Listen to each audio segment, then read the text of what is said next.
Hello everybody. So this is your pick a card reading, and you can pick one card, two cards, or even all three if you want. It's up to you. So pick one, two, or three.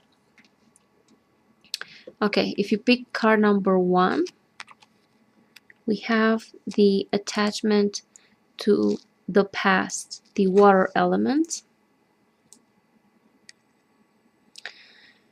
The figure pictured in this card is so preoccupied with clutching her box of memories that she has turned her back on the sparkly champagne glass of blessings available here and now. Her nostalgia for the past really makes her a blockhead and a beggar besides, as we can see from her patched and ragged clothes. She needn't be a beggar, of course, but she is not available to taste the pleasure that offer themselves in the present. It is time to face up to the fact that the past is gone, and any effort to repeat it is a sure way to get stuck in old blueprints that you would have already outgrown if you hadn't been so busy clinging to what you have already been through. Take a deep breath, put the box down, tie it up in a pretty ribbon if you must, and bid it a fond and reverent farewell. Life is passing you by, and you're in danger of becoming an old fossil before your time. These tenses, past, present, and future, are not the tenses of the time. They are the tenses of the mind. That which no longer before the mind becomes the past. That which is before the mind is the present, and that which is going to be before the mind is the future. Past is that which is no longer before you. Future is that which is not before you, and present is that which is before you and is slipping out of your sight. Soon it will be past. If you don't cling to the past, because clinging to the past is absolute stupidity, it is no longer there, so you're crying for spilled milk. What is gone is gone. And don't cling to the present, because that is also going to, and soon it will pass. It will be past. And don't cling to the future, hopes, imaginations, plans for tomorrow, because tomorrow will become today, will become yesterday. Everything is going to become yesterday. Everything is going to go out of your hands. Clinging will simply create misery. You will have to let go. Okay, this was your message if you pick card number one. If you pick card number two, we have the card called Past Lives. The hands of existence form the shape of the female genitals, the opening of the cosmic mother.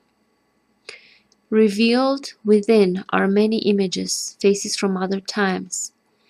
While it might be entertaining to fantasize about famous past lives, it is just a distraction. The real point is to see and understand the karmic patterns of our lives and the roots in an endless repetitive cycle that traps us in unconscious behavior. The two rainbow lizards on either side represent knowing and not knowing. They are the guardians of the unconscious, making sure that we are prepared for a vision that might otherwise be shattering. A glimpse into the eternity of our existence is a gift, and understanding the function of karma in our lives is not something that can be grasped at will. This is a wake-up call that events in your life are trying to show you a pattern as ancient as the journey of your own soul. The child can become conscious only if in his past life he has meditated enough, has created enough meditative energy to fight with the darkness that death brings. One simply is lost in an oblivion and then suddenly finds a new womb and forgets completely about the old body. There is a discontinuity. This darkness, this unconsciousness creates the discontinuity. The East has been working hard to penetrate these barriers, and 10,000 years' work has not been in vain.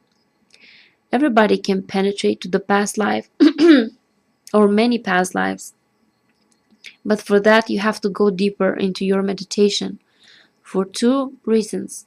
Unless you go deeper, you cannot find the door to another life. Secondly, you have to be deeper in meditation, because if you find the door of another life, a flood of events will come into the mind. It is hard enough even to carry one life. If you pick card number 3,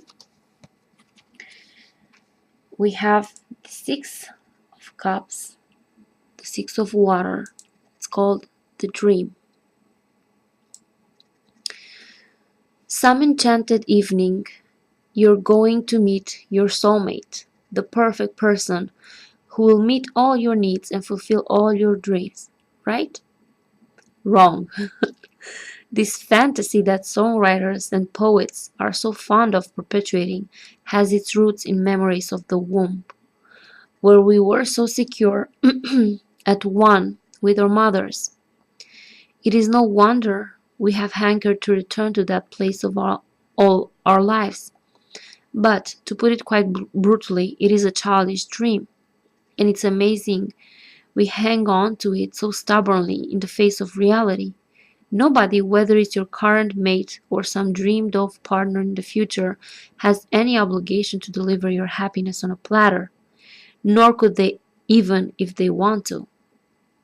Real love comes not from trying to solve our neediness by depending on another, but by developing our own inner richness and maturity. Then we have so much love to give that we naturally draw lovers towards us. This has been said again and again down through the ages. All the religious people have been saying this. We come alone in this world, we go alone. All togetherness is illusory. The very idea of togetherness arises because we are alone, and aloneness hurts. We want to drown our aloneness in relationship. That's why we become so much in love, involved with love. Try to see the point. Ordinarily, you think you have fallen in love with a woman or with a man because she is beautiful or he is beautiful. That is not the truth. The truth is just the opposite. You have fallen in love because you cannot be alone. You were going to fall. You were going to avoid yourself somehow or other. And there are people who don't fall in love with women or men because they fall in love with money. They start moving into money or into a power trip. They become politicians. That too is avoiding your aloneness. If you watch yourself deeply, you will be surprised. All your activities can be reduced to one single source. The source is that you are afraid of your aloneness. Everything else is just an excuse. The real cause is that you find yourself very alone. Okay, so this was your oracle reading for today. I hope this was helpful. Thank you guys for watching, and I'll see you in my next video. Bye bye.